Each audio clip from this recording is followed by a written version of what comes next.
Pilot Rohit Reddy ఘటనతో BRS కి drugs తో ఉన్న లింక్ మరోసారి బహిర్గతమైందని ఎమ్మెల్సీ బల్మూరి వెంకట్ అన్నారు. పార్టీకి కేటీఆర్ సైతం వెళ్లేవాడని, పోలీసులు సోదాలు చేస్తారన్న సమాచారంతో అక్కడకు వెళ్లలేదని అన్నారు. డ్రగ్స్ ఘటనపై దమ్ముంటే కేటీఆర్ స్పందించాలని బల్మూరి వెంకట్ డిమాండ్ చేశారు.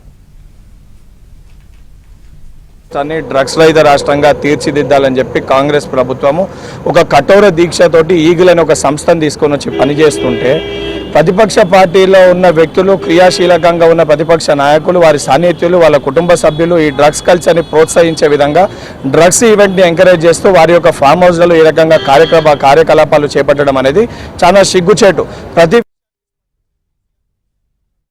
ప్రభుత్వం డ్రగ్ ఫ్రీ తెలంగాణగా మార్చుదామని ప్రయత్నం చేస్తామంటే బీఆర్ఎస్ మాజీ ఎమ్మెల్యేలు మాత్రం డ్రగ్స్తో దొరుకుతున్నారు. ఇదే అంశంతో మనతో మాట్లాడడానికి ఎమ్మెల్సీ వెంకట్ ఉన్నారు. ఆయనతో మాట్లాడుతున్నారు. సార్, చాలా రోజుల నుంచి మీరు డ్రగ్స్కి సంబంధించిన అంశంపై తీవ్రంగా ఫైట్ చేస్తున్నారు. డ్రగ్ ఫ్రీ తెలంగాణ మార్చుదామని ప్రయత్నం చేస్తున్నారు. బీఆర్ఎస్ నాయకులు మాత్రం డ్రగ్స్తోనే దొరికినటువంటి సిచ్యువేషన్. అసలు ఏం చెప్తారు ఈ ఎంటైర్ ఎపిసోడ్పై? ఇప్పుడు చాలా స్పష్టంగా తెలంగాణ రాష్ట్రాన్ని డ్రగ్స్ రహిత రాష్ట్రంగా తీర్చిదిద్దాలని చెప్పి కాంగ్రెస్ ప్రభుత్వము ఒక కఠోర దీక్షతోటి ఈగిల్ అనే ఒక సంస్థను తీసుకొని వచ్చి పనిచేస్తుంటే ప్రతిపక్ష పార్టీలో ఉన్న వ్యక్తులు, క్రియాశీలకంగా ఉన్న ప్రతిపక్ష నాయకులు, వారి సాన్నిధ్యులు, వాళ్ళ కుటుంబ సభ్యులు ఈ డ్రగ్స్ కల్చర్ని ప్రోత్సహించే విధంగా డ్రగ్స్ ఈవెంట్ని ఎంకరేజ్ చేస్తూ వారి యొక్క ఫామ్ హౌస్లలో ఈ రకంగా కార్యకలాపాలు చేపట్టడం అనేది చాలా సిగ్గుచేటు. ప్రతి విషయానికి స్పందించే కేటీఆర్ గారు మరి వారి సాన్నిధ్యులు, వాళ్ళ పార్టీ వ్యక్తులు ఇటువంటి డ్రగ్స్ కేసులలో పాజిటివ్గా టెస్ట్ చేయబడినప్పుడు ఎందుకు వారిపైన చర్యలు చేపడతలేరని చెప్పి ఈరోజు యావత్ తెలంగాణ రాష్ట్రం అంతా కూడా ప్రశ్నిస్తుంది.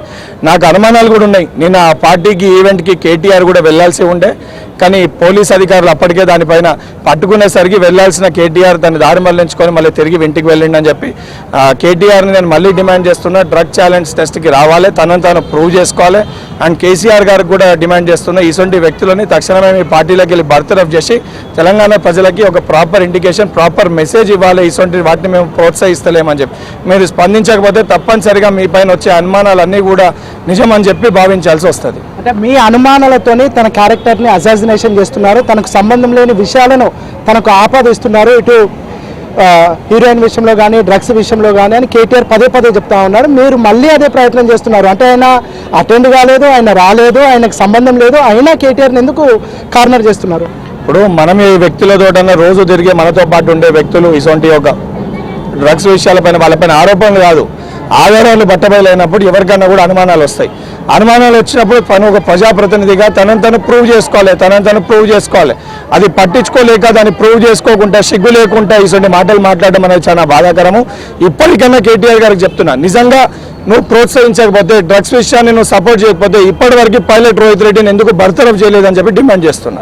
కాసేపటి క్రితం మీ పీసీసీ చీఫ్ మాట్లాడుతూ రేపటి నుంచి జరగనున్నటువంటి అసెంబ్లీ సమావేశాల్లో ఎంటర్ అయ్యే ముందు వైట్ ఛాలెంజ్ స్వీకరిస్తాం, అందరము బ్లడ్ శాంపుల్స్ ఇద్దామని ఒక ఛాలెంజ్ విసిరాడు. మీరు దానికి ఏమన్నా అంటే మీరు కూడా దాన్ని ప్రమోట్ చేస్తారా? ఎందుకంటే మీరు గతంలో కూడా కేటీఆర్ని అనేక సార్లు వైట్ ఛాలెంజ్కి పిలిచారు, డ్రగ్స్కి సంబంధించి అనేక విషయాలను మాట్లాడారు. మీరు రేపటి నుంచి జరగనున్నటువంటి అసెంబ్లీ సమావేశంలో మీ వంతు పాత్రగా, ఒక యువకునిగా, ఒక విద్యార్థి సంఘ నేతగా మీ పాత్ర ఎట్లా ఉండబోతుంది? మీరేమన్నా ప్రమోట్ చేస్తారా? తప్పనిసరిగా ఈ వైట్ ఛాలెంజ్ టెస్ట్ గతంలో కూడా ఒక ప్రజాప్రతినిధిగా, శాసన మండలి సభ్యునిగా నేను, నాతో పాటు రాజ్యసభ సభ్యుడు అనిల్ కుమార్ యాదవ్ గారు ఇద్దరు మేమిద్దరం ఆ రోజు అపోలో హాస్పిటల్కి వెళ్ళి మేమిద్దరం కూడా మా శాంపిల్ని టెస్ట్ చేయించుకొని మా యొక్క చిత్తశుద్ధిని మేము ప్రూవ్ చేసుకున్నాం. కనీసం మేము చేస్తున్నా సిగ్గుతోటన్నా ఆ బాధ్యత వహించి కేటీఆర్ బయటకు వచ్చి ఆ రిపోర్ట్ని బయట పెడతాడని చెప్పి రేపు కూడా జరగబోయే అసెంబ్లీ సమావేశాల్లో నేను legislative affairs minister Sridhar Babu గారికి, ప్రభుత్వానికి కూడా విజ్ఞప్తి చేస్తున్నా. ఆరోపణలు ప్రజాప్రతినిధులపైన, ముఖ్యంగా బీఆర్ఎస్ పార్టీ నాయకులపైన వస్తున్నాయి కాబట్టి మేము సిద్ధంగా ఉన్నాము.